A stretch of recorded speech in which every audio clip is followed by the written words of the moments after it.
वाव मोजां ना खबरा मोजां नोंनाव बबे नोंलाय जायगाया कार्बि आलं आदसा दायो अबाव दंफैयो जोङो गहपुर गहपुर मा जायगायाव मिथिगौ ना मिथिया गोसोआव गैया आदसा नोंसोरो जेनेबा माबा दं कार्बि आलं माबोरै जायगाफ्रा बिदिनो मोजाङानो थाबाय थायो नालाय एक्सुवेलि नोङो मा लिरो सेत्रि आदसा सेत्रि ना नोंना हिन्जावा मा लिरो नार्जारि हिन्जाव नार्जारि वाव बिराद इन्टारेस्टिं माथो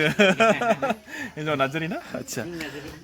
माने नार्जारि हिन्जाव लानायखाय सेत्रि लिरो आरो जों सेत्रि माबाबाय नालाय जेनेबा हिन्जावाथ' जेनेबा हौवानि नार्जारि लाखानांगौ नङा होमबा ना गोजोननाय थाबाय नोंखौहाय आङो लोगो मोनबाय गिबियावनो नैबे गहपुर सनितपुरनि नैबे रंपुरावहाय माने जोङो आदानि बसआव फैदोंमोन आदानि बसआव फैनायाव माने जोंहा नैबे गुमै होनबाय गुमैखौबो लोगो मोनबाय गुमैखौ आं जेबो मिथियामोन खिन्थु बे जे सेत्रि होननानै खिन्थु आं दा नैबे भिडिअ'आव लानानै रायलायनायावसो मिथिबाय जे बेबो माने सेत्रिनो ओमफ्राय माने मेसेजआ जाहैबाय नार्जारि नङा होमबा बर' आरो ओमफ्राय नों जेनेबा बर'खौ माबे समनिफ्राय रोंनाय जाबाय एसे गोबावानो जाबाय जेनेबा हिन्जाव लाखांनायनिसो रोंनाय ना हिन्जाव लायनि सिगां आगोलावबो एसे रोङोमोन बोरैजाय रोंनाय नों जेनेबा भाषाखौहाय ओइ लोगोफोरजों माने थाबाय थानानै आदसा ओमफ्राय दा नों हिन्जावखौ माबोरै जायो गोसथोनानै लायनाय ना खावना लाबोनाय ना माबोरै गोसथोनाय खै बोसोरनि 2-3 बोसोर 2-3 बोसोर आदसा बहानि दाननाय हिन्जावा बेसेसा बहानि जागानियानो ओजोंनो जेनेबा कार्बि आलंनिनो आदसा दा नोंना हिन्जावा मा नेपालि रोंना रोंला रोङो नेपालि रोङो दा नोंसिना धर्मआ हिन्दु आदसा नेपालिफ्राथ' माखौ बांसिन सिबियो बायदि जोंनाथ' आरो गासिबो माबाजोबो हिन्दु नालाय गासिबो लाजोबो आरो ना जेनेबा माबोरै जायो मोनसे समावहाय जेनेबा नोङो सानदोंमोन नामा जे आं जे बेलेग जाथिखौ जे मोनगोन बा आं बेलेग जाथि लागोन होनना सानदोंमोन नामा सानाखैमोन दा जेनेबा नोङो सानो नामा जेनेबा आङो गावनि हारिनि हिन्जावखौ लायालासिनो बेलेग जाथिनि जेनेबा हारिनि हिन्जाव लाबाय गोसोआव माबा मोनसे दं नामा नोंनाव बोराबनायफोर गैया जेबो गैया मालाबा सानो नामा जेनेबा हैद साला आं माने गावनि जाथिखौ लानायबासो मोजां जागौमोन साला बे बेलेग जाथिखौ लानायबा आं एसे फस्थायलायनाय मालाबा सानो नामा साननाय गैया दा नों गथ'फ्रा मा बर' रोंना रोङा एसे रोंगौ आदसा थारमाने जेनेबा गथ'फोरखौहाय मायाव फोरोंदों मिडियामा इंलिस मिडियाम दा जेनेबा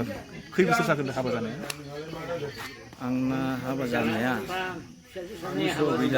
बोसोर गैला 93आव होमबाथ' दायथ' माने गथ'फ्राबो एसे देरबाय खोमा ना देरबाय बिहामजो लाबोनो जाबाय नामा जाबाय सानो नामा नों जेनेबा आंनो बर' हिन्जाव लाबाय आंबो बेपारा फिसालाखौ बा बिहामजोखौ बेलेग जाथिखौ लाबोलांगोन होननानै बिदि साना गावनि गोसो मथे लाबोथों जेबो बादा गैया आरोना गैया आंबो गोसो मथे लादों नालाय गाव बिसोरबो गोसो मथे लादों आरो ओमफ्राय दा जेनेबा बादा गैया दा जेनेबा नों सानो नामा जेनेबाथ' नोंसिनाथ' नेपालि हिसाबै जेनेबा नेपालथ' नोंसिनाव देश दङ मालाबा नों सानो नामा बे आसामाव थानानै आं नेपालावनो थांसै होननानै बेथ' साननाया दं जोंना हा हु दं एसेबाबो नेपालावहाय आदसा भबिष्यतआव थांगोन आरो भबिष्यतआव इयाव थानो मोनाबाथ' थांनांगोन थिग गैयाना सानसेल'सो थांनोबो हागोन नंगौ नामा माबोरै जायो नोंनिबा जेनेबा थांनांगौआ मा खारन थाखाय थांनांगौ जानो हागौ माने फेमिलिफोराबो दंना गावनि खानदानफोराबो दं बेयाव नेपालाव बेरायनो थाङो सम थाङो आं नोंसोरो दा मास मोनसे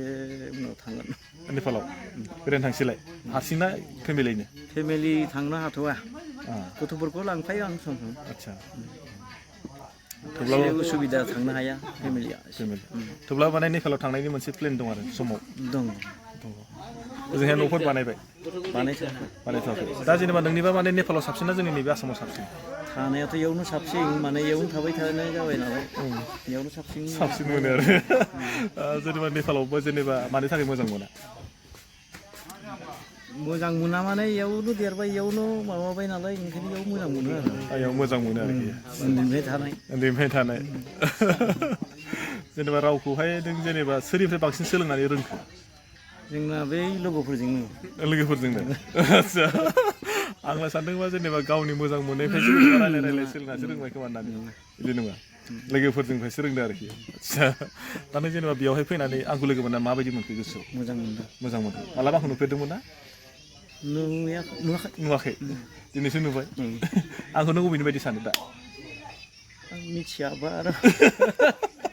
मिथिया आरोना थेवब्लाबो रायलायबाय ना जेनेबा नों आं रायलायनायखौ गाज्रि मोनदों नामा मोनाखै बायदिसिना सोंबायलै होननानै जेबो नङा ना मोजां मोनदों लोगोफोर आङो भिडिअखौ बानायनानै नैबे माने बेयो आं दहायनिफ्राय माने खेल खालामबाय थादों आरोना नैबे जोंहा गुमैया माने नेपालि खिन्थु आं सेहेराखौ हमनो हादों नेपालि होननानै नाथाय माने बिनि माखासे रायलायनायफोराबो बर'जों एखेबारे सुरा थाङो खिन्थु माखासे प्रनाउन्सियेसनफ्रा एसे बेलेग जायो दै थेवब्लाबो माने आंजों रायलायनाया बेनो जे खिन्थु जे बे जे बर' हिन्जाव लादों आं खिन्थु मिथियामोन दे खिन्थु सोंनायावसो मिथिबाय थेवब्लाबो माने नैबेखौहाय आं लोगो मोननानै माखासे खोथा सोंबाय नोंथांमोना माबायदि मोनो गाज्रि मोनो ना मोजां मोनो आं मिथिया थेवब्लाबो लोगो मोनलायनानै आं सोंबाय आरो दे नोंथांमोना जुदि मोजां मोनोब्ला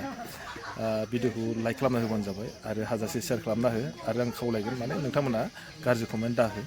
नङा होमबा आं बेखौनो खावलायबाय आरो ओंखायनो जासिगोन दे नोंजों रायलायबाय गाज्रि मोना मा जाहैबायना आङो दिनैहाय नैबे मा होनो गफुर माने बिटिआरआव दा गोदानै हाबनाय नालाय आङो माने फैनानै आंबोथ' गोजाननिफ्रायसो फैनाय नालाय थेवब्लाबो माने एसे आं नैबेजोंहाय गुमैजों रायलायनानै एसे फंनैसो लाबाय माने गुमैयाबो जाहैबाय माने कार्बि आंलंनि फैनाय नालाय माने जोंबो लोगो मोनलायलायाखै दा जेनेबा आदानि बसआव फैलायनाय हिसाबै बिदिनो माखासे खोथा रायलायलायबाय आरो ना माखासे सोंलायनाय फिनलायनाय जाबाय जुदि आदाया जुदि गाज्रि मोनो ना मोजां मोनो आं जेबो मिथिला थेवबाबो माने आं माने एसे भिडिअ बानायग्रा नालाय बेखायनो एसे सोंनानै लाबाय आङो बेखायनो एसे भिडिअ बानायबाय दे नोंथांमोना जुदि मोजां मोनो गाज्रि मोनो आं जेबो मिथिला बेखायनो आङो भिडिअखौ बारा गोबाव बानाया बेखिनियावनो दोनथ'बाय दे आङो माने हरबो जाबाय नालाय दा आं हरावसो दङ दायो हरनि 9:30 जाबाय आरो ना ओंखायनो भिडिअखौ आं बारा गोबाव बानायला जुदि नोंथांमोना जुदि मोजां मोनोब्ला हाजासे शेयार खालामना होबानो जाबाय जाहाथे नोंथांमोननि अननायावनो आङो माने फैबाय थानाय समफ्रावहाय बेफोरबायदि भिडिअखौ बानायलांबाय थानो हायो आरोखि होमबा आङो दोनथ'नोसै गुड नाइट अके आरो बाय बाय आरो नेक्स्ट भिडिअ लोगो मोनसिनलाय